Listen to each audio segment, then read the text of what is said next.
রোদের মধ্যে দাঁড়াতে পারছি না, 2 মিনিট দাঁড়িয়েছি, ঘেমে যাচ্ছি। তার মধ্যে তাওয়া নিয়ে চলে এসেছি, ডিম নিয়ে চলে এসেছি। আজকে অনেক জায়গায় ডিমের প্রতিযোগিতা করবো, শুধু রোদের মধ্যে ডিম ভাজবো অনেক জায়গাতে। কোথায় কোথায় ভাজি দেখো, চলো। তাওয়াটা আমি 1 ঘন্টার জন্য রেখে দিচ্ছি, 1 ঘন্টা পরে এসে ভাজবো।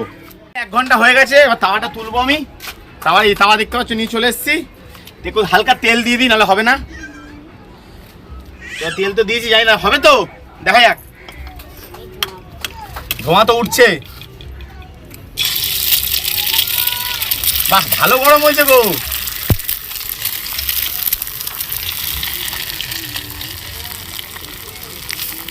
মোটামুটি হয়েছে, চামচটাতে উল্টানো যাবে? উল্টানো যাবে কি? মোটামুটি ভালোই হয়েছে, দেখতে পাচ্ছ তোমরা।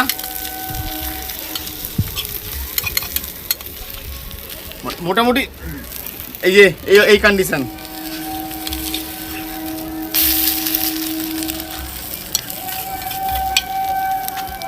ফাইনালি দেখতে পাচ্ছ ডিমটা ভাজা, হাফ বয়েল হচ্ছে, বেশি ভাজা হয়ে গেছে। এবার যাবো লাইনে। আমার ক্যামেরাম্যান খাচ্ছে, এই যে আমার ক্যামেরাম্যান, এটা খুব ভালো ক্যামেরা ধরে। ঠিক আছে, এবার কোথায় যাবো? লাইনে। লাইনের মধ্যে একটুখানি তেল দিয়ে দিলাম, তেল দিয়ে একটু হাত দিয়ে ডলে দিয়ে তারপর একটু বসলাম। রোদে তাকাতে পারছি না, রোদে এত তেজ। তারপরে ডিমটা একটু জাস্ট ফাটাতেই আমার ক্যামেরাম্যানের দিকে চিল্লাচ্ছে, বলছি ডিমটা নষ্ট করছে, তুই চিল্লে তো যাচ্ছে। আমি বললাম দেখ চুপ করতো তুই। যেই দিয়েছি একটুখানি গড়িয়ে চলে গেছে, আমার গালালি দিয়ে দিল।